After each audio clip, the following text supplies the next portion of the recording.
Hello students, welcome to global online. यहाँ पे जो स्टूडेंट एसाम स्लेट 2025 के लिए जो प्रिपेयर कर रहे हैं, स्पेशली पेपर 2 कॉमर्स के लिए, उनके लिए मैं जो उनका यूनिट होता है इंटरनेशनल बिजनेस का फर्स्ट यूनिट जो है, उससे top most repetitive PYQs को मैं लेके आई हूँ। इन पीवाई क्यूज़ को ना कि सिर्फ हम सॉल्व करेंगे, साथ ही साथ इसके जो रिलेटेड कॉन्सेप्ट है उसको भी हम डिटेल में एक्सप्लेन मैं आपसे करूँगी, जिससे आपको इससे अगर कोई रिलेटेड क्वेश्चन अगर पेपर में आ जाता है तो आप इजीली उसको मार्क कर सकते हैं स्टूडेंट। सो चलिए स्टूडेंट, हम अपने क्वेश्चन की तरफ मूव ऑन करते हैं। जाने से पहले मैं आपको जल्दी से बता दूं कि यहाँ पे आप लोगों को ग्लोबल ऑनलाइन के इसमें आप लोगों को कंप्लीट कोर्स मिल जाएगा कॉमर्स एंड मैनेजमेंट का, जिसकी न्यू बैच है 21 जनवरी से स्टार्ट हो रही है। सो स्टूडेंट, यहाँ पे ना आप लोगों की लिमिटेड सीट अवेलेबल है, जिसमें 50% डिस्काउंट अभी चल रहा है। सो अगर आप पेपर 2 के लिए रजिस्टर करवाते हैं तो पेपर 1 आपको फ्री ऑफ कॉस्ट यहाँ पे मिल जाएगा। अगर आप रजिस्ट्रेशन करवाते हैं तो क्या फैसिलिटी मिलेंगी, यहाँ पे आप लोगों को डेली लाइव लेक्चर्स मिल जाएंगे। डेली लाइव लेक्चर्स अगर कोई अटेंड नहीं कर पा रहा है तो रिकॉर्डेड सेशन भी आप लोगों को अवेलेबल हो जाएगा। So don't worry about this. So यहाँ पे आप लोगों को कंप्लीट सिलेबस नोट्स मिल जाएगा पीडीएफ फॉर्मेट में। यहाँ पे आप लोगों का 100% सिलेबस तो कवर किया ही जाएगा स्टूडेंट, साथ ही साथ रिवीजन भी करवाई जाएंगी। अब ये रिवीजन किस तरीके से करनी चाहिए, इसकी बेस्ट मेथड ये होती है कि आपके जितने भी पीवाई क्यूज है 10 ईयर्स की, उनको एनालाइज करो, उससे रिलेटेड एमसीक्यूज प्रिपेयर करो। सो ये सारी चीज़ें हम करते हैं, आपको बस यहाँ पे अटेन करना है। यहाँ पे आप लोगों को पीवाईक्यूज प्लस एमसीक्यूज के साथ में आपको यहाँ पे रिवीजन करवाई जाएंगी। इन सारी चीज़ों को आपको डिटेल में एक्सप्लेन किया जाएगा। इसके अलावा आप लोगों को मॉक टेस्ट अवेलेबल है, 4000 एमसीक्यू सीरीज अवेलेबल है, पीवाईक्यूज विद डिटेल एक्सप्लेनेशन आपको अवेलेबल है। सो इसके अलावा आपको कोई भी क्वेरीज है तो यहाँ पे व्हाट्सअप कॉन्टैक्ट नंबर आपको दिया हुआ है, you can get in touch with this WhatsApp contact number student. यहाँ पे स्टूडेंट देखिए आप लोगों को किस तरीके से ग्लोबल ऑनलाइन की ऐप को डाउनलोड करना है। गूगल प्ले स्टोर में जाके जस्ट आप लोगों को डाउनलोड कर लेना है ग्लोबल ऑनलाइन को। देन आपका रजिस्टर मोबाइल नंबर से आप लोगों को रजिस्टर कर लेना है। उसके बाद में आपको सारे कोर्सेज की लिस्ट मिल जाएंगी। तो माय कोर्स सेक्शन में आप लोगों को आपका जो भी कोर्स है उसको आप सर्च करो, और देन सर्च करने के बाद में आपको वो कोर्स मिल जाएगा। उसमें रजिस्ट्रेशन करने के बाद में इस तरीके से आप लोगों को यहाँ पे यूनिट वाइज फोल्डर मिल जाएगा, जिससे आपका प्रिपरेशन बहुत ही आसान हो जाता है। ओके, और ना कि ये सिर्फ पेपर 2 के लिए मिलेगा आपको, प्लस पेपर 1 के लिए भी सेम वे में इसी तरीके से यूनिट वाइज आपको मिल जाएगा। सो बेस्ट वे तरीके से आप लोगों का प्रिपरेशन यहाँ पे स्टार्ट हो जाएगा स्टूडेंट। तो चलिए student, without wasting our time हम अपने सेशन को स्टार्ट करते हैं और डिटेल में हमारे पीवाईक्यूज को समझते हैं। चलिए हम लोग हमारे क्वेश्चन पे आते हैं। That is most important thing, जो हमारे पेपर के पर्सपेक्टिव से बहुत ज़्यादा इम्पॉर्टेंट है। देखिए हमारा जो पहला वाला जो क्वेश्चन है, ये हमारा आईबी से, इंटरनेशनल बिजनेस से मैंने क्वेश्चन लिया हुआ है। यहाँ पे आप लोग देख सकते हैं कि ये जो क्वेश्चन है ये बीओपी के ऊपर है, that means balance of payment. Okay, अब मुझे बताइए कि बैलेंस ऑफ पेमेंट होता क्या है। सबसे पहले आप लोगों को कॉन्सेप्ट क्लियर रहना बहुत ज़रूरी है, किसी भी क्वेश्चन के पीछे क्या कॉन्सेप्ट है, या फिर बीओपी से क्वेश्चन हमेशा देखे गए हैं। तो बीओपी किस तरीके से इंट्रोड्यूस किया गया। सबसे पहले बीओपी में अगर कोई डेफिसिट आता है बैलेंस ऑफ पेमेंट में, किसी भी कंट्री के बैलेंस ऑफ पेमेंट में अगर डेफिसिट आता है या कोई भी प्रॉब्लम आती है, तो उसको हेल्प करने वाली होती है हमारी आईएमएफ बैंक। ओके, सो आईएमएफ किसको हेल्प करती है, जिस कंट्री के बीओपी में बैलेंस ऑफ पेमेंट में कोई दिक्कत आती है। अभी जो बैलेंस ऑफ पेमेंट होता है, इसके अकाउंट्स होते हैं, ठीक है, क्योंकि कैसे समझ में आएगा कि किसी कंट्री में कैसी डेफिसिट है या किस तरीके की प्रॉब्लम है। तो प्रॉब्लम फाइनेंस से रिलेटेड है, तो इंटरनेशनल मॉनेटरी फंड जो है वो हेल्प करती है। अब ये फाइनेंस कैसे समझ में आता है, जैसे हम लोग अकाउंटिंग में भी पढ़ते हैं कि कंपनी के पास में पैसों की कमी है तो किस तरीके से वो फुलफिल करती है। अभी पैसों की कमी कैसे समझ में आई, कि जब उन्होंने उनके अकाउंट्स को चेक किया, राइट। अब ये अकाउंट्स में अगर हम लोगों को पीएनएल देखेंगे तो हमारे क्या बोलते हैं, हमारे रेवेन्यू और एक्सपेंडिचर के बारे में बताता है, हमारे प्रॉफिट के बारे में बताता है कि कंपनी को कितना प्रॉफिट हो या कंपनी कितने लॉस में चल रही है। उसी तरीके से हमारा जो बैलेंस शीट होता है ये बताता है कि कंपनी के पास में कितनी असेट्स है और जो आपके कंपनी के पास में कितने लाइबिलिटी है, और वो जो एसेट है क्या वो आपके लाइबिलिटी को फुलफिल करने के लिए सफिशिएंट है या नहीं है। तो उसी तरीके से ये तो हमारा एक बिजनेस से रिलेटेड एक छोटा सा अकाउंट हो गया, बट जब ये नेशनल लेवल पे जाता है तो उस टाइम पे वो जो अकाउंट होते हैं वो हमारे बैलेंस ऑफ पेमेंट के होते हैं। और बैलेंस ऑफ पेमेंट से हमारे 2 अकाउंट्स होते हैं। पहला अकाउंट होता है हमारा बीओपी का, वो होता है हमारा कैपिटल अकाउंट, ओके, और दूसरा हमारा होता है करंट अकाउंट। अब कैपिटल अकाउंट क्या होता है, करंट अकाउंट क्या होता है गाइस? तो कैपिटल अकाउंट और करंट अकाउंट को समझने के लिए सबसे पहले हम इस क्वेश्चन को रीड कर लेते हैं, क्योंकि इस क्वेश्चन में बैलेंस ऑफ पेमेंट से क्वेश्चन पूछा हुआ है। साथ ही साथ इसमें दो स्टेटमेंट्स आप लोगों को दिए हुए हैं। पहला स्टेटमेंट आपका कैपिटल अकाउंट से है और दूसरा स्टेटमेंट आपका करंट अकाउंट से। तो समझ में आई, लिंक ये इस तरीके से है। अब स्टूडेंट बात ये है कि क्या होता है हमारा कैपिटल अकाउंट और क्या होता है करंट अकाउंट। जैसा नाम वैसा काम, इस तरीके से याद रखो। कैपिटल अकाउंट हम कहाँ पे देखते हैं, हमारे बैलेंस शीट में देखता है। यस, कैपिटल अकाउंट हमारे बैलेंस शीट के लायबिलिटी साइड में देखता है, राइट। तो कैपिटल जो होता है दैट मीन्स कि कंपनी के पास में कितनी असेट्स है और कितनी लाइबिलिटीज है, बट ये तो कंपनी की बात होगी। बट हम लोग कहाँ पे देख रहे हैं, कंट्री लेवल पे देख रहे हैं। तो यहाँ पे जो भी ट्रांजैक्शन होंगे, all those transaction between the residents of the country and the rest of the world which are causes change in the assets and liability. मतलब जो भी ट्रांजैक्शन, बीओपी क्या कर रहा है, बीओपी ये बता रहा है बैलेंस ऑफ पेमेंट कि आपने कितना एक्सपोर्ट किया और कितना इंपोर्ट किया। अब ये जो एक्सपोर्ट है, ये इंपोर्ट कैसे होते हैं, बैलेंस होना चाहिए। दैट मीन्स अगर एक्सपोर्ट ज़्यादा है इंपोर्ट से, तो उस टाइम पे कंपनी को क्या होता है, सरप्लस होता है, या फिर कंट्री को सरप्लस होता है। अगर एक्सपोर्ट क्या है, एक्सपोर्ट ज़्यादा है, तो अगर यही एक्सपोर्ट जो है हमारा लेस देन हमारे इंपोर्ट हो गया, तो उस टाइम पे कंपनी, उस टाइम पे कंट्री क्या होती है, कंट्री हमारे डेफिसिट के इसमें काउंट हो जाती है। ठीक है, डेफिसिट के इसमें काउंट हो जाती है। तो बैलेंस ऑफ पेमेंट में हमारा जो कैपिटल अकाउंट है वो एक्चुअली आपके कंट्री में कितनी असेट्स है और कितनी लाइबिलिटीज है, उनसे रिलेटेड जो भी ट्रांजैक्शन है उनको शो करता है। ठीक है, और this related to the claims of the liability of the financial nature, किस तरीके से आप अपने लाइबिलिटीज को अपने असेट से फुलफिल कर सकते हो, ये सारी चीजें। अब उसके साथ साथ में ये कंसिस्ट करता है किस चीज को, कि इन्वेस्टमेंट कितना है फ्रॉम द अब्रॉड, कितना इन्वेस्टमेंट अब्रॉड से आया है, and change in foreign exchange reserve में क्या क्या चेंजेस हैं। तो ये सारी चीज़ें जब हम रीड करते हैं तो हमको समझ में आता है ये सारे कैपिटल नेचर के हैं। ठीक है, बोरविंग्स हो गया, लैंडिंग्स हो गया, और लैंडिंग फ्रॉम अब्रॉड से हो सकता है। तो ये सारी चीज़ें जो कि मेजर करती है चेंज क्या हो रहा है आपके नेशनल ओनरशिप ऑफ असेट में। ठीक है, तो ये चीज किसके द्वारा शो किया जाता है, ये आप लोगों का कैपिटल अकाउंट के बेसिस पे शो किया जाता है। देन हमारा आ जाता है हमारा करंट अकाउंट। तो करंट अकाउंट क्या करता है मैम, तो करंट अकाउंट का जो काम होता है वो करंट लेवल पे होता है। अब करंट लेवल पे क्या करता है, ये मेजर करता है कि इनफ्लो कितना है गुड्स का और आउटफ्लो कितना है गुड्स एंड सर्विसेज का। सो ये क्या करता है, करंट अकाउंट देखता है कितनी गुड्स एंड सर्विसेज हमारे पास में आई है और कितनी गुड्स एंड सर्विसेज का आउटफ्लो हुआ है। ये चीज को मेजर करने का काम, दैट मीन्स इंपोर्ट और एक्सपोर्ट में, एक्चुअली इंपोर्ट और एक्सपोर्ट की चीजें कहाँ पे आ रही है, आपकी करंट अकाउंट में आ रही है। कि कंट्री कितना एक्सपोर्ट कर रही है, कंट्री कितना इंपोर्ट करवा रही है, किससे रिलेटेड, आपके जो भी गुड्स एंड सर्विसेज है, आपकी इन्वेस्टमेंट्स है, कंट्री की इनकम्स हो गया, ट्रांसफर ऑफ पेमेंट, कितना ट्रांसफर ऑफ पेमेंट, जैसे बोल जाता है ना कि अगर फॉरेन में अगर हम एक्सपोर्ट करें तो वहां से हमारा जो रिजर्व है वो वहां का कैपिटल या वहाँ की कैश हमारे पास में आती है, वहाँ की करेंसी कंट्री में आती है। तो ये चीज़ कंट्री के लिए अच्छा होता है। सो उसी तरीके से current account measure the national earning and the spendings of the abroad and consist of balance of trade. मतलब बैलेंस ऑफ ट्रेड अगर हमको देखना है तो हमें बीओपी का क्या देखना होगा, करंट अकाउंट देखना होगा। ठीक है, देन उसके बाद में यहाँ पे एक्चुअली जो आपका करंट अकाउंट है वो उस चीज के लिए यूज किया जाता है। क्यों यूज किया जाता है कि कंपनी के, आप लोगों ने एक वर्ड से नेशनल इनकम, तो कंट्री के नेशनल इनकम कितनी है उस चीज को आइडेंटिफाई करने के लिए करंट अकाउंट का यूज किया जाता है। और नेशनल इनकम किस बेसिस पे निकलती है स्टूडेंट, तो नेट नेशनल प्रोडक्ट के बेसिस पे हमारा क्या निकलती है, हमारा नेशनल इनकम कैलकुलेट होती है। और इस नेशनल इनकम को कैलकुलेट करने के लिए हमें एनपी एट फैक्टर कॉस्ट लगता है। ठीक है, अब कंट्री में हमारी, स्पेसिफिकली हमारी कंट्री में क्या होता है, कि डायरेक्ट एनएनपी नहीं निकाला जाता, पहले हम लोग निकालते हैं जीडीपी, ठीक है, जीडीपी एट मार्केट कॉस्ट ये निकालते हैं, एंड देन उसके बेसिस पे हम लोग एनएनपी एट फैक्टर कॉस्ट निकालते हैं। तो ये बेसिक चीज़ें आप लोगों को पता रहनी चाहिए।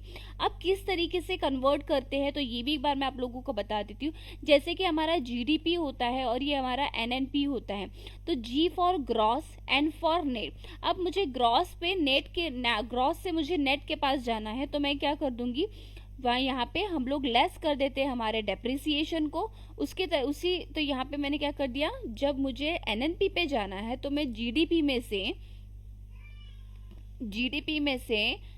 की वैल्यू मैंने निकाल दी, जीडीपी में से मैं डेप्रिसिएशन माइनस करूंगी। ये पहली चीज समझ में आई। अब ये जो डी है ये होता है डोमेस्टिक और ये होता है हमारा नेशनल। तो यहाँ पे क्या होता है ना कि मुझे डोमेस्टिक से नेशनल लेवल पे जाना है, तो यहाँ पे हम लोग क्या कर देते हैं, ऐड कर देते हैं हमारे NAFT को, ठीक है, नेट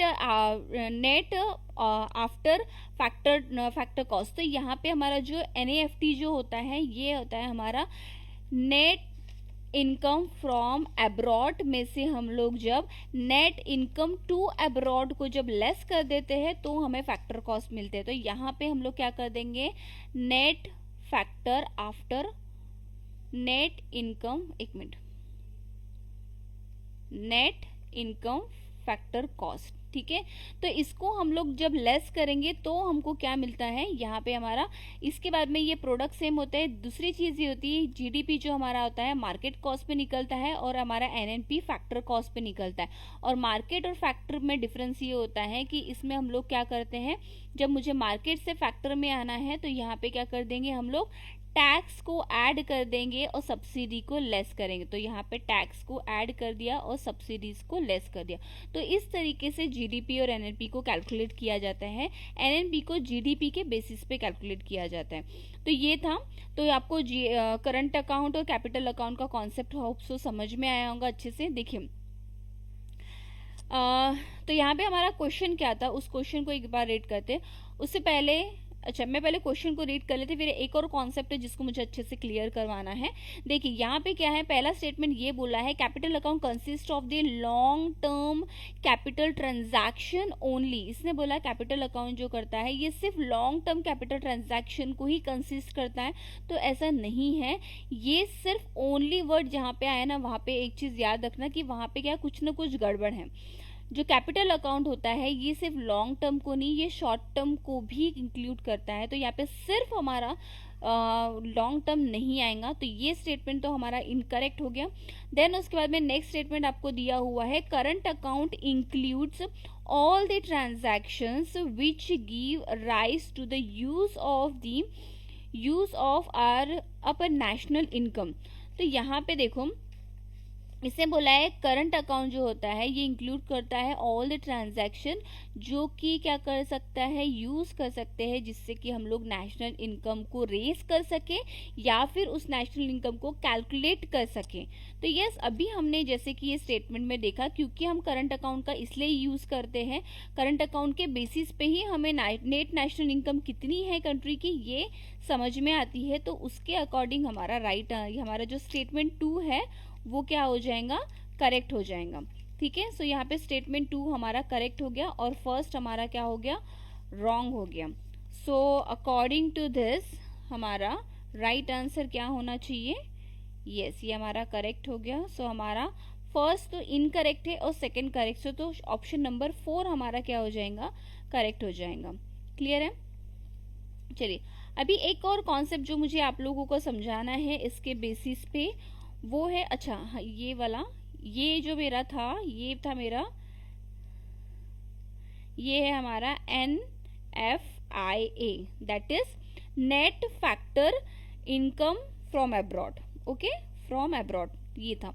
चलिए सो यहाँ पे हम लोग जो इनडायरेक्ट टैक्सेस है, यहाँ पे एक बार मैं अच्छे से यहाँ पे इसको लिख देती हूँ कि हमारा फॉर्मूला क्या बनता है, क्योंकि ये भी क्वेश्चन में पूछा जा सकता है आप लोगों को कि आप लोग कैसे NNP नेट नेशनल इनकम कैसे निकालेंगे एट फैक्टर कॉस्ट। तो इसको निकालने के लिए आपका GDP में से आप लोग लेस कर दो आपका डेप्रीसिएशन, ठीक है।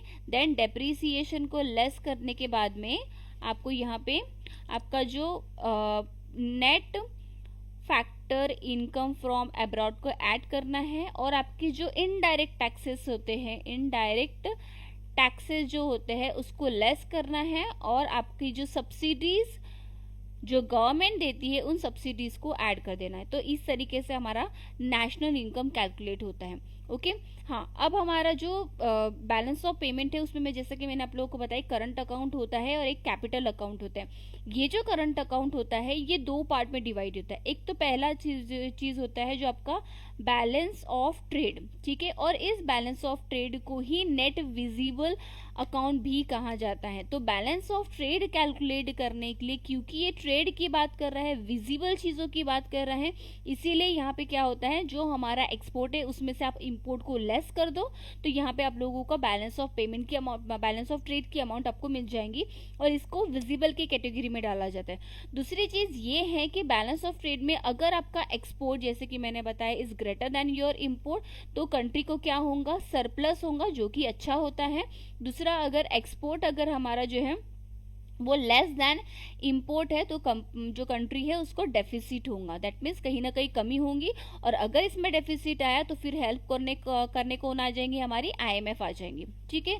अब इसमें जैसे कि विजिबल फैक्टर होते हैं वैसे इनविजिबल फैक्टर्स भी होते हैं। तो इनविजिबल फैक्टर्स में आप लोगों की दो चीज़ें आ जाती है, फैक्टर ट्रेड इन सर्विसेज। अब ये फैक्टर ट्रेड इन सर्विसेज आपका क्या है, जो भी कंट्री के डिविडेंड, अगर आपने बाहर से कोई शेयर को परचेज किया, फॉरेन के शेयर को परचेज किया है, तो डिविडेंड, ठीक है, उसके बाद में हमारा प्रॉफिट, इंटरेस्ट, ये जो होते हैं इनको कहा जाता है फैक्टर ट्रेड इन सर्विसेज।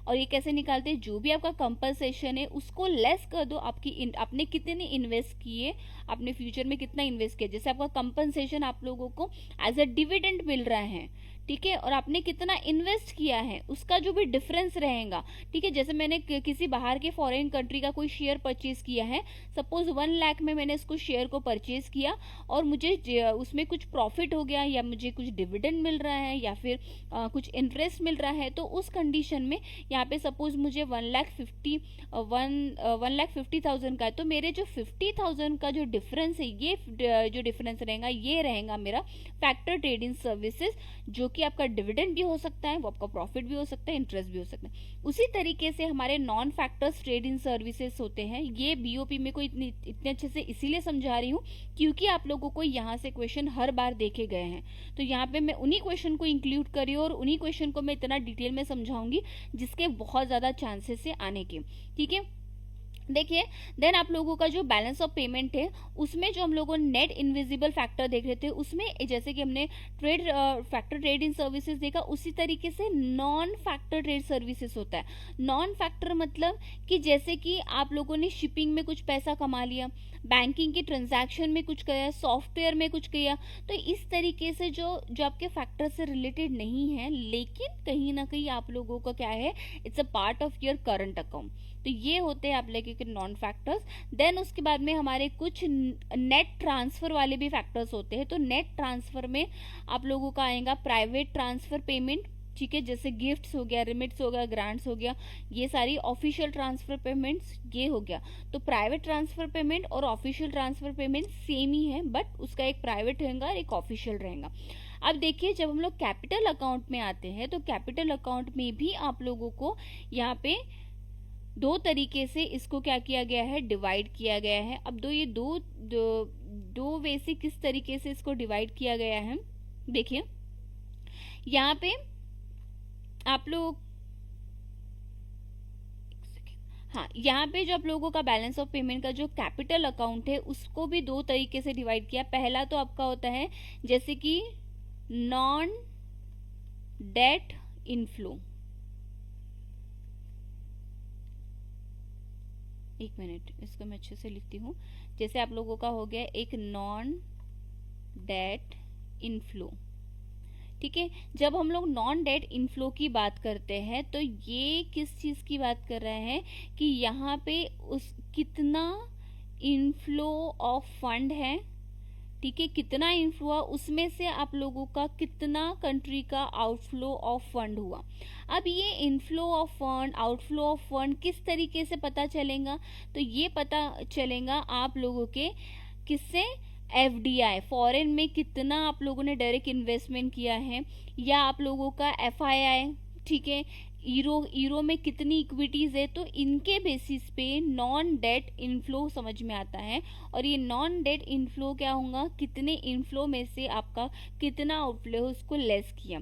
अगर मेरा इनफ्लो ज़्यादा है, इन केस अगर मेरा इनफ्लो ऑफ फंड जो है is greater than outflow of fund, तो इस कंडीशन में क्या हो जाएगा, सरप्लस हो जाएगा, क्योंकि हमारा इनफ्लो ज़्यादा रहना चाहिए, फंड का इनफ्लो, ठीक है। और उसी तरीके से अगर इनफ्लो ऑफ फंड ये less than outflow of fund रहेगा, तो उस कंडीशन में डेफिसिट हो जाएगा। तो ये बेसिक चीज़ें आप लोगों को बीओपी से रिलेटेड पता रहनी चाहिए, ठीक है।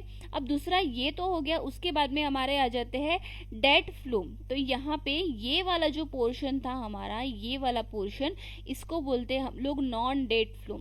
उसी तरीके से इस पोर्शन से लेके यहाँ तक के जो पोर्शन है इसको बोलते हैं डेट्स इनफ्लो, ठीक है। अब ये डेट इनफ्लो में क्या हो रहा है, सेम चीज, inflow of fund minus outflow of fund. अब इसमें इनफ्लो ऑफ फंड में क्या क्या चीजें आएंगी, आपके एक्सटर्नल असिस्टेंस हो गए, कमर्शियल बोर्डिंग्स हो गई, आईएमएफ इसमें इंक्लूड है, आपका एनआर डिपॉजिट हो गया, ठीक है। उसके बाद में रुपीज के डेट सर्विसेज हो गए, और जो भी अदर फ्लोज ऑफ फंड रहेंगे वो सारे आप लोगों के डेट इनफ्लो के पार्ट रहेंगे। ओके, सो ये था हमारा ओवरऑल बीओपी, ठीक है, जिसको एक बहुत शॉर्ट में और जितना इम्पोर्टेंट है, जितना हमेशा पेपर में देखा गया है उस पोर्शन से यहाँ पे मैंने आप लोगों को कवर करा दिया। चलिए अब हमारे नेक्स्ट क्वेश्चन में आते हैं, दैट इज कि हमारा जो ट्रू एंड फॉल्स पूछा हुआ है, स्टेटमेंट से रिलेटेड क्वेश्चन, आप लोगों के करेक्ट कोड के स्टेटमेंट, इस तरीके से क्वेश्चन बहुत ज़्यादा देखे गए हैं लास्ट सेशन में। सो उस तरीके से क्वेश्चन ही मैं लेके आई हूँ ताकि आपके कॉन्सेप्ट उस चीज़ को लेकर क्लियर हो, किस तरीके से डील करनी है वो सारी चीज़ें। तो देखिए स्टूडेंट, यहाँ पे करना क्या है आप लोगों को इस क्वेश्चन में, यहाँ पे आपको क्वेश्चन क्या पूछा हुआ। सबसे पहले तो आप लोगों को फर्स्ट स्टेटमेंट को हम लोग रीड करते हैं। WTO rules are mainly apply to the trade in goods, but other areas such as the services, intellectual property are not covered by them। ये बोला है, इसने बोला है जो WTO वर्ल्ड ट्रेड ऑर्गेनाइजेशन की इसने बात की हुई है। दूसरा उसने बोला है कि GATT had a contracting party and where as WTO has a member. तो देन उसके बाद में हमारा the dispute settlement system under the WTO is much more efficient and speedily and transparent, unlike the GATT system which are highly susceptible to the blockage। तो यहाँ पे सबसे basically इसने पूछा है कि आपको कितना अच्छा नॉलेज है आपके WTO वर्ल्ड ट्रेड ऑर्गेनाइजेशन का, आपके GATT का। तो बेसिकली ये दोनों के चीज़ के बारे में उसने डिटेल में यहाँ पे आप लोगों को पूछा हुआ है इस क्वेश्चन में कि किस तरीके से आप इस क्वेश्चन को डील करेंगे। देखिए सबसे पहली चीज़ तो आप लोगों को WTO के बारे में क्या पता है, वर्ल्ड ट्रेड ऑर्गेनाइजेशन के बारे में आप लोगों को क्या पता है। सो वर्ल्ड ट्रेड ऑर्गेनाइजेशन क्या होता है, WTO जो आपका GATT है, ठीक है, जो GATT है पहले ये बना था और ये सिर्फ आपका बना था गुड्स के लिए। देन उसके बाद में GATT को रिप्लेस करके हमारा वर्ल्ड ट्रेड ऑर्गेनाइजेशन आया हुआ था। ओके, और ये जो वर्ल्ड ट्रेड ऑर्गेनाइजेशन है, इस वर्ल्ड ट्रेड ऑर्गेनाइजेशन में आप लोगों को ये सारी चीजें इंक्लूड की गई। दैट मीन्स WTO के ही पार्ट से आप लोगों का GATS, आप लोगों का GATT, आप लोगों का ट्रिम्स, ठीक है, ट्रिम्स हो गया, आपका ट्रिप्स हो गया, ठीक है। सो ये all those are the parts of your world trade organization. अब वर्ल्ड ट्रेड ऑर्गेनाइजेशन का काम क्या है, वर्ल्ड ट्रेड ऑर्गेनाइजेशन का काम ये है कि स्मूथली जो ओवरऑल वर्ल्ड के जो ट्रेड्स है, जो ऑर्गेनाइजेशन है, वो अच्छे से काम करे। अब पहली चीज, अब इस क्वेश्चन में इसने पूछा है जो आपका WTO है, ये जो आपका WTO है, rules are mainly applied to the trade in the goods. क्या ये सिर्फ गुड्स के लिए अप्लाई होता है? And other area such as the services, intellectual property are not covered by them. Actually पहली चीज तो जीएटीटी है, इसमें सिर्फ गुड्स को इंक्लूड किया गया था, लेकिन हमारा जो वर्ल्ड ट्रेड ऑर्गेनाइजेशन है देन जीएटीटी को कन्वर्ट किया गया, रिप्लेस किया गया डब्ल्यूटीओ से। क्यों? क्योंकि जीएटीटी में एक प्रॉब्लम थी, इसने जीएटीटी ने सिर्फ गुड्स के तरफ ध्यान दिया था, उसने जो भी हमारा सर्विसेज होती हैं उस पर उसने ध्यान नहीं दिया था। तो जो हमारा वर्ल्ड ट्रेड ऑर्गेनाइजेशन है ये गुड्स प्लस आपके सर्विसेज जो है इन सब को मिला के ट्रेड को किस तरीके से एनहांस करना है, वर्ल्ड लेवल पे लेके जाना है, इस बारे में बात करता है। तो पहला स्टेटमेंट में ये चीज बोला है कि नॉट कवर्ड बोला है, किस चीज को कवर उसने नहीं किया है? Services and intellectual property. तो ये तो गलत हो गया क्योंकि डब्ल्यूटीओ का तो ये दोनों चीज पे हैंडल है, ठीक है। उसके बाद में नेक्स्ट स्टेटमेंट हमारा है GATT had contracting party where as WTO has a member. Yes, तो ये बहुत सही चीज है कि जो हमारा जीएटीटी जो है ये एक कॉन्ट्रैक्टिंग पार्टी है, जबकि हमारा जो वर्ल्ड ट्रेड ऑर्गेनाइजेशन है ये एज अ मेंबर काम करता है, कोई कॉन्ट्रैक्टिंग पार्टी नहीं, ये पूरा का पूरा एक मेंबर की तरह काम करता है। तो इसीलिए ये तो आपका स्टेटमेंट करेक्ट हो गया। अब दूसरा बोला है dispute settlement system under the WTO. WTO के अंदर जो भी अगर कुछ भी गड़बड़ होती है किसी ट्रेड में या किसी भी कंट्री के बीच में, तो उसका जो डिस्प्यूट सेटलमेंट सिस्टम जो रहेगा जो भी डब्ल्यूटीओ में है मच मोर इफिशियंट, वो इफिशियंट है, वो स्पीडी है, वो ट्रांसपेरेंट है जब हम लोग कंपेयर करते हैं जीएटीटी। क्योंकि जीएटीटी में कुछ गड़बड़ हुई थी और ये जो हुआ था इसीलिए तो आप लोगों का उसको कन्वर्ट किया गया डब्ल्यूटीओ में, and which have a highly suspiciable to the blockage, और ये बहुत ही ज़्यादा फ्रूटफुल रहा for the all the organisation. तो इसीलिए आपका ये स्टेटमेंट भी करेक्ट हो जाएगा। सो ए ऑप्शन अगर हमने काट दिया तो यहाँ पे हमारा एक ही ऑप्शन बचता है, that means option number B, ठीक है। तो इस तरीके से क्वेश्चन को देखो, अगर ये क्वेश्चन को डील करने का बहुत सिंपल सा तरीका था, आपको डब्ल्यूटीओ और जीएटीटी के बीच का डिफरेंस अच्छे से पता हो। अगर ये दोनों का बीच का डिफरेंस अच्छे से पता है तो इस क्वेश्चन को आप बहुत इजीली कर सकते थे, ठीक है। सो चलिए हम लोग नेक्स्ट क्वेश्चन में हमारे मूव करते हैं। सो नेक्स्ट क्वेश्चन में आप लोगों को मैच द पेयर दिया हुआ है। अब ये जो मैच द पेयर है ये आप लोगों को international IMF, international monetary fund में ये किसके लिए किया जाता है? इंटरनेशनल मॉनेटरी फंड किसको हेल्प करता है? जिस कंट्री का बीओपी में क्या है, कुछ प्रॉब्लम है या डेफिसिट है, राइट। तो ये डेफिसिट को फुलफिल करने के लिए आईएमएफ हेल्प करता है। अब आईएमएफ हेल्प किस तरीके से करता है? उसने क्या किया, बहुत सारी स्कीम को लॉन्च किया, ठीक है। उसने इंटरनेशनल मॉनेटरी फंड ने वेरियस स्कीम्स लाई, फैसिलिटीज लेके आई ताकि वो कैटेगराइज कर सके कि कितने को कितनी जरूरत है। तो वो जो सारा कैलकुलेशन है वो कैटेगराइज करना, ये सारा चीज किसने किया? आईएमएफ ने किया। उसने किसके थ्रू किया? जो उसने स्कीम लॉन्च की, ठीक है। क्योंकि डेफिसिट है, बट वो डेफिसिट कितनी है, कितना एक कैपेसिटी होती है, उसके अकॉर्डिंग किया जाता है। तो उसने कुछ जो फैसिलिटीज लेके आई, तो वो फैसिलिटीज ऐसी थी, उसने 3 फैसिलिटीज को इंट्रोड्यूस किया। पहला था स्टैंड बाय एग्रीमेंट, ठीक है। सेकेंड था एक्सटेंडेड फंड फैसिलिटी जिसको हम EFF भी बोलते हैं, और third one that is the poverty reduction and growth facility. अब इन तीनों कॉन्सेप्ट को अच्छे से समझते हैं। देखो स्टैंड बाय एग्रीमेंट क्या होता है? स्टैंड बाय एग्रीमेंट ये जो है ये डील करता है आप लोगों के, अगर कोई चीज, अगर कोई दिक्कत जो है वो क्या हो रही है, आपके शॉर्ट टर्म के लिए कोई प्रॉब्लम आके खड़ी है, किस में? कंपनी के या कंट्री के बीओपी में अगर कोई शॉर्ट टर्म की कोई प्रॉब्लम है, तो शॉर्ट टर्म की प्रॉब्लम को सॉर्ट आउट करने के लिए स्टैंड बाय अग्रीमेंट की फैसिलिटी आईएमएफ देता है, ठीक है। सो ये स्टैंड बाय किसके लिए हो गया? आपका short term balance of payment के लिए, उसकी प्रॉब्लम को सॉल्व करने के लिए, ओके। ये समझ में आया। Then IMF introduce the extended fund facility. तो एक्सटेंडेड फंड फैसिलिटी को उसने क्यों इंट्रोड्यूस किया?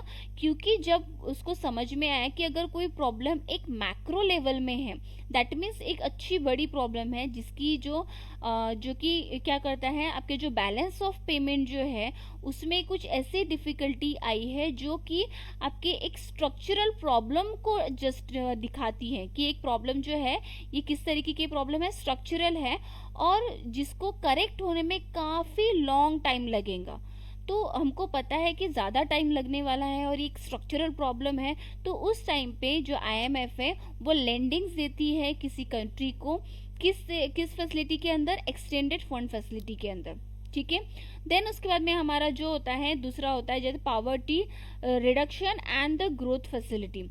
अब ये जो पावर्टी रिडक्शन ग्रोथ फैसिलिटी होता है, इसमें उन्होंने बोला कि हम उस कंट्रीज को हेल्प करेंगे जिनका बीओपी कम है, लेकिन सिर्फ कम नहीं है, वो जो कंट्री है वो इस कैटेगरी में आती है कि वो कंट्री जो है वो इस कैटेगरी में आती है कि वहाँ पे वो कंट्री एक अंडर डेवलपिंग कंट्री है, अंडर डेवलपिंग कंट्री है, ठीक है। अगर वो कंट्री अंडर डेवलपिंग कंट्री है, जिसको हम बोल सकते हैं पुअरेस्ट कंट्री है, तो उन कंट्री को हेल्प करने के लिए poverty reduction and growth facility की जो फैसिलिटी है वो आईएमएफ किसको देती है, ऐसी कंट्रीज को देती है।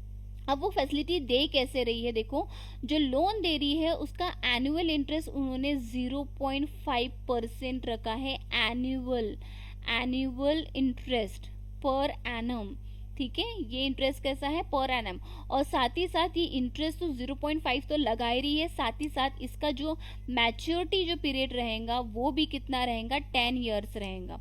तो इससे क्वेश्चन आप लोग का आ चुका है, आईएमएफ का बहुत इंपॉर्टेंट है, ये 3 फैसिलिटीज बहुत इंपॉर्टेंट है, ठीक है। तो यहाँ पे हम अपने क्वेश्चन पे आते हैं। देखिए यहाँ पे आप लोगों का एक्सटेंडेड फंड फैसिलिटी मैंने अभी बताया एक्सटेंडेड, क्योंकि ये प्रॉब्लम कैसी है, मैक्रो लेवल की प्रॉब्लम है। अगर ये प्रॉब्लम मैक्रो लेवल की है तो इस कंडीशन में क्या क्या करेंगे, कितने साल में देना होगा, मैक्रो लेवल की है, दैट मीन्स आप लोगों का बीओपी का जो प्रॉब्लम है वो स्ट्रक्चरल लेवल का है, जिसको थोड़ा लॉन्ग टाइम लगेगा। तो लॉन्ग टाइम लगेगा दैट मीन्स 4 to 10 ईयर्स हम लोग एज कंसीडर कर सकते हैं, ओके। देन हमारा स्टैंड बाय जो था, स्टैंड बाय एन अग्रीमेंट जो है, वो स्टैंड बाय एन अग्रीमेंट जो था ये आप लोगों का शॉर्ट टर्म के लिए था, अभी मैंने बताया, ठीक है। शॉर्ट टर्म में अगर कुछ प्रॉब्लम आई है बीओपी में, तो शॉर्ट टर्म की प्रॉब्लम को फुलफिल करने के लिए ये फैसिलिटी दी जाती है, और ये फैसिलिटी का जो रीपेमेंट पीरियड होता है वो कंपैरेटिवली एक्सटेंडेड फैसिलिटी से कम होता है, दैट मीन्स रीपेमेंट पीरियड रहेगा 3 to 5 ईयर। देन उसके बाद में हम लोगों ने देखा था poverty reduction and growth facility, तो इसमें देखा था कि हम लोगों ने रिपेमेंट पीरियड 10 ईयर्स का, और इसका जो परसेंटेज ऑफ इंटरेस्ट जो पुअरेस्ट कंट्री को लेंडिंग देता है आईएमएफ वो कितना था, 0.5%। तो ये इसका था, तो इसकी वजह से ये हो गया। एक और जो हमारा रहता है that is supplemented reserve fund. तो जो सप्लीमेंटेड रिजर्व फंड रहते हैं जनरली ये आपका इंटरनेशनल मॉनेटरी फंड का क्वेश्चन एक्चुअली ये नहीं है, डायरेक्टली नहीं है, तो भी ये क्वेश्चन में आप लोगों के डाला गया था, क्यों, जस्ट आप लोगों को कंफ्यूज करने के लिए। तो यहाँ पे देखो इसका जो रिपेमेंट होता है सप्लीमेंटेड रिजर्व फंड का जो ड्यूरेशन होता है वो 2 to 5 ईयर्स होता है। तो आप लोगों को बेसिकली इनके जो ड्यूरेशन है, EFF extended fund facility, stand by agreement and the poverty reduction growth facility, इनका बहुत अच्छे से आप लोगों को याद रहना चाहिए। ये क्यों दिया जाता है, किस टाइम पे देती है आईएमएफ किसी कंट्री को, और उसके बीओपी में क्या चेंजेस दिखते हैं उसके वजह से दिया जाता है। तो ये सारे रीजन आप लोगों को एकदम क्लिस्टर क्लियर याद रहना चाहिए। So thank you so much students, यहाँ पे हमने अपने सारे क्वेश्चंस को कंप्लीट किया, डिटेल में सारे क्वेश्चंस की हमने यहाँ पे स्टडी की। सो और भी क्वेश्चन के साथ में, और भी यूनिट के साथ में मैं आपके सामने क्वेश्चंस लेके आऊँगी। So stay tune, at the end आप सभी वीडियो को देखते रहिए, ठीक है, लास्ट 10 तक सभी क्वेश्चंस को देखते रहिए। So thank you so much.